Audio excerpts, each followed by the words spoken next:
ఒకసారి చూడండి ఏమేమి ఉన్నాయనేది. ఇక్కడ వచ్చేసి పూరి జగన్నాథ స్వామి, పూరి ఇక్కడ వచ్చేసి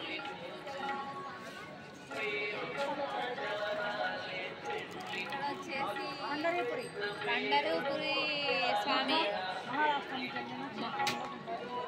పండరపురి మహారాష్ట్రానికి సంబంధించిన ఈ విగ్రహము. ఇది ఇక్కడైతే బాగా చేసినారు, చూడండి ఎంత బాగుందో చూడండి. ఇక్కడ వచ్చేసి కొల్హాపూర్ శ్రీ మహాలక్ష్మి అమ్మవారు.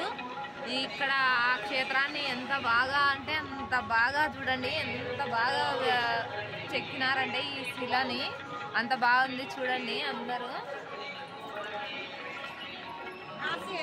ఇది వచ్చేసి కాశీ చూడండి, కాశీ క్షేత్రము. ఇది కూడా చాలా అంటే చాలా బాగుంది, నాకైతే సూపర్గా నచ్చింది.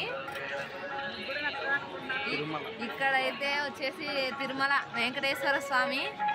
అందరూ చూసే ఉంటారు 90%, ఒక 10% మాత్రమే చూసలేకుంటారు. కానీ ఇలా అయితే దేవుణ్ణి దర్శించుకోండి అందరూ. ఓకే,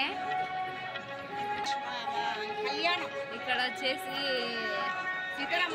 సీతారాముల కళ్యాణం అండి. అసలు ఎంత బాగా అంటే అంత బాగా ఈ శిల్పాలను చెక్కిన వాళ్ళు ఎంత బాగా చెక్కినారో చూడండి. అసలు ఎంత బాగుందంటే చాలా బాగుంది. ప్రతి ఒక్కరు ఉన్నారు చూడండి, రాముడు, లక్ష్మణుడు, సీతాదేవి, ఆంజనేయ స్వామి, వినాయకుడు, పార్వతీదేవి, ముక్కోటి దేవతలందరూ ఇక్కడే కొలువై ఉన్నట్లుగా ఉంది నాకైతే. ఇక్కడ వచ్చేసి శ్రీశైలము క్షేత్రాన్ని ఎంత బాగా అయితే చెక్కినారో చాలా అంటే చాలా బాగుంది. అందరు కూడా చూడండి, అద్భుతం. ఇక్కడ కూడా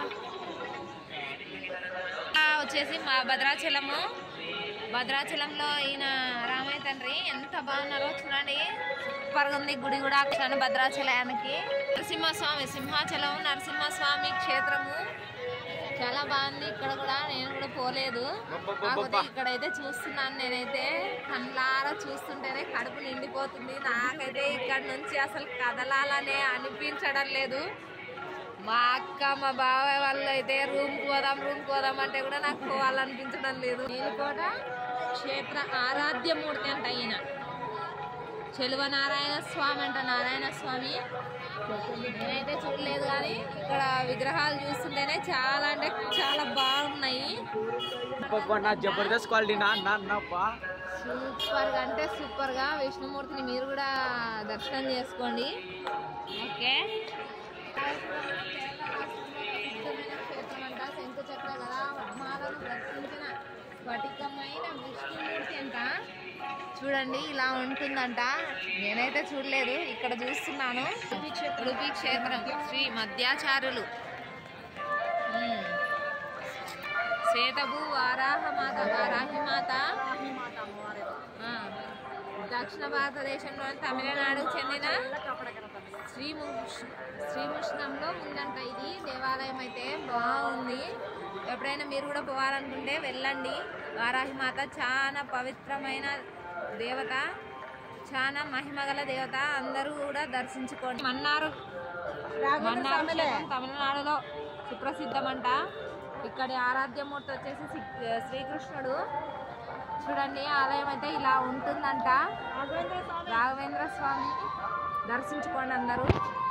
ఈ క్షేత్రం అయితే శ్రీరంగం పురాణ ప్రసిద్ధమైన క్షేత్రం. చూడండి ఇది మనమైతే డైరెక్ట్ పోయి చూడగలమో లేదో తెలియదు, కానీ ఇక్కడైతే నాకైతే చాలా అంటే చాలా హ్యాపీగా ఉంది. మొత్తం అన్నీ కూడా మనకు క్లుప్తంగా రాసి పెట్టినారు. ఎక్కడ ఏ క్షేత్రం ఉంది, ఎక్కడ ఏ దేవుడు ఉన్నాడు అన్న విషయం గుడిని కూడా వేసి పెట్టినారు. సూపర్గా అంటే సూపర్. ఆచార్యులు ఈయన కూడా 37 గ్రంథాలను రచించిన జ్ఞానేశ్వరుడు కలిసి ఉన్నారు ఇక్కడ.